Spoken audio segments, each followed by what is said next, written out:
আকাশবাণী শিলচর আঞ্চলিক সংবাদ পড়ছি পঞ্চতপা চৌধুরী।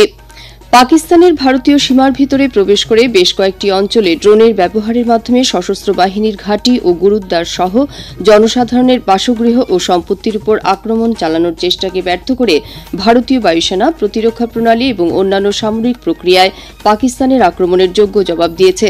গতকাল বিকেলে নতুন দিল্লিতে বৈদেশিক সচিব বিক্রম মিশ্রি এবং প্রতিরক্ষা মন্ত্রণালয়ের মুখপাত্র কর্নেল সোফিয়া কুরেশি এবং উইং কমান্ডার ভূমিকা সিং এক সাংবাদিক সম্মেলনে কথা জানান। প্রতিরক্ষা মন্ত্রণালয়ের মুখপাত্র কর্নেল সোফিয়া কুরেশি জানান যে 8 से 9 मई 2025 की मध्य रात्रि को पाकिस्तानी सेना ने सैन्य बुनियादी ढांचे को निशाना बनाने के इरादे से पूरी पश्चिमी सेना पर भारतीय वायु क्षेत्र का कई बार उल्लंघन किया। यही नहीं बल्कि पाकिस्तानी सेना ने नियंत्रण रेखा पर भारी कैलिबर वाले हथियारों से गोलीबारी भी की। अंतर्राष्ट्रीय सीमा और नियंत्रण रेखा पर लेह से लेकर सरक्रीक तक 36 स्थानों पर 300 से 400 लगभग ड्रोनों का इस्तेमाल घुसपैठ का प्रयास करने के लिए किया गया। এই আক্রমণ এবং পাল্টা আক্রমণের পরিস্থিতি সত্ত্বেও পাকিস্তান যাত্রীবাহী বিমান সেবা বন্ধ করেনি বলে উইং কমান্ডার ভূমিকা সিং সাংবাদিক সম্মেলনে জানান। বৈদেশিক সচিব বিক্রম মিশ্রি পাকিস্তানের কার্যকলাপসমূহকে অত্যন্ত উস্কানিমূলক বলে আখ্যা দেন এবং এটি দুই দেশের মধ্যে পরিস্থিতির অবনতি ঘটানোর প্রয়াস বলে মন্তব্য করেন। প্রতিরক্ষা মন্ত্রণালয়ের সব সংবাদ মাধ্যম, ডিজিটাল প্ল্যাটফর্ম ও ব্যক্তিবিশেষকে প্রতিরক্ষা অভিযান ও নিরাপত্তা বাহিনীর গতিবিধির প্রত্যক্ষ ও সরাসরি প্রচার থেকে বিরত থাকার আহ্বান জানিয়েছে। প্রতিরক্ষা মন্ত্রণালয় তথ্য ও সম্প্রচার মন্ত্রণালয়ের পূর্বের নির্দেশের কথা উল্লেখ করে সামাজিক মাধ্যমের এক বার্তায় জানিয়েছে যে এ ধরনের স্পর্শকাতর ও নির্দিষ্ট সূত্র অনুযায়ী তথ্য প্রকাশে প্রতিরক্ষা অভিযানে ব্যাঘাত করা সহ জনসাধারণের জীবনে হুমকি সৃষ্টি করবে। মন্ত্রণালয় কার্গিল যুদ্ধ, 26/11 সন্ত্রাসবাদী আক্রমণ ও কান্দাহার বিমান হাইজ্যাকের মতো আগের কিছু ঘটনার বিষয়ে উল্লেখ করে বিভ্রান্তিকর তথ্য বিপদে সৃষ্টি করতে পারে বলে জানিয়েছে।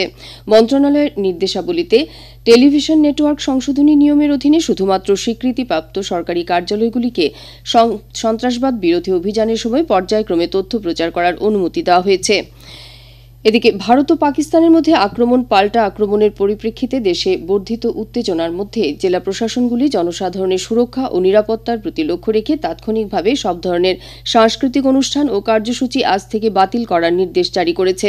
এর আগে মুখ্যমন্ত্রী ড হিমন্ত বিশ্ব শর্মা সামাজিক মাধ্যমে এক বার্তায় রাজ্যে পূর্বে নির্ধারিত বিহুর সব অনুষ্ঠান বাতিল করে ঐক্য ও সংহতির বার্তা তুলে ধরতে জনসাধারণের প্রতি আহ্বান জানিয়েছেন। কাছাড় জেলার গ্রাম পঞ্চায়েত নির্বাচনের ভোট গণনা আগামীকাল শিলচর রামনগর আইএসবিটি এবং আইএসটিটিতে অনুষ্ঠিত হবে। জেলা প্রশাসনের পক্ষ থেকে ভোট গণনা প্রক্রিয়া সুষ্ঠুভাবে সম্পন্ন করতে যাবতীয় প্রস্তুতি সম্পন্ন করা হয়েছে। এদিকে জেলা ম্যাজিস্ট্রেট ভারতীয় নাগরিক সুরক্ষা সংহিতার 163 ধারার অধীনে বেশ কিছু নিষেধাজ্ঞা জারি করেছেন। নিষেধাজ্ঞায় বলা হয়েছে যে শিলচর রামনগর আইএসবিটি এবং আইএসটিটির 100 মিটার ব্যাসার্ধের মধ্যে কোনো ধরনের যানবাহন পার্কিং করা যাবে না। পঞ্চায়েত নির্বাচনের ভোট গণনা সংক্রান্ত পরিচয়পত্র ছাড়া কোনো ব্যক্তিকে আইএসবিটি এবং আইএসটিটি প্রাঙ্গণে প্রবেশ করতে দেওয়া হবে না। পাশাপাশি হাতে কোনো ধারালো অস্ত্র, লাঠি বা বিজয় উৎসব পালনের জন্য কোনো ধরনের সামগ্রী নিয়ে প্রবেশ করা যাবে না।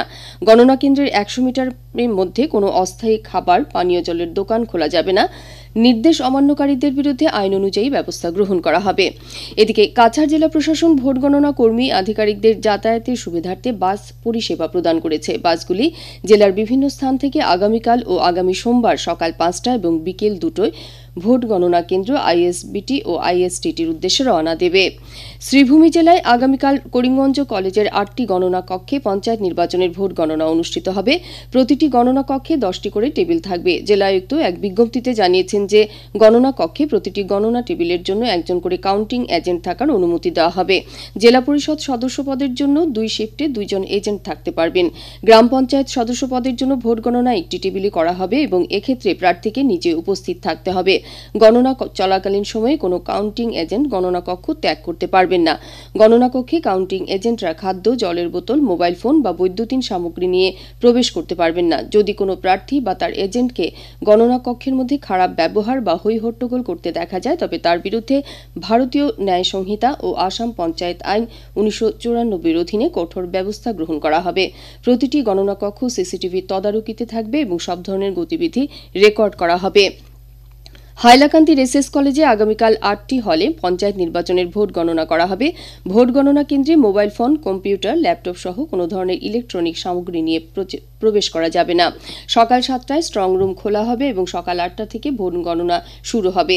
এছাড়া গণনা কেন্দ্রের চারদিকে অন্য কোনো ব্যক্তির চলাচল 11 মে অর্থাৎ আগামীকাল সকাল 5টা থেকে 12 মে বিকেল 5টা পর্যন্ত নিষিদ্ধ ঘোষণা করা হয়েছে। সিসিটিভির মাধ্যমে ভোট গণনা প্রক্রিয়াটি রেকর্ড করা হবে। আকাশবাণী শিলচর কেন্দ্রের আঞ্চলিক সংবাদ আমাদের ইউটিউব চ্যানেল এআইআর নিউজ শিলচরের মাধ্যমেও শোনা যাচ্ছে। এছাড়া আমাদের Facebook page all India radio news Silchar এবং এক্স হ্যান্ডেল @AIR নিউজ _ মাধ্যমে এই সংবাদ শোনা যাবে।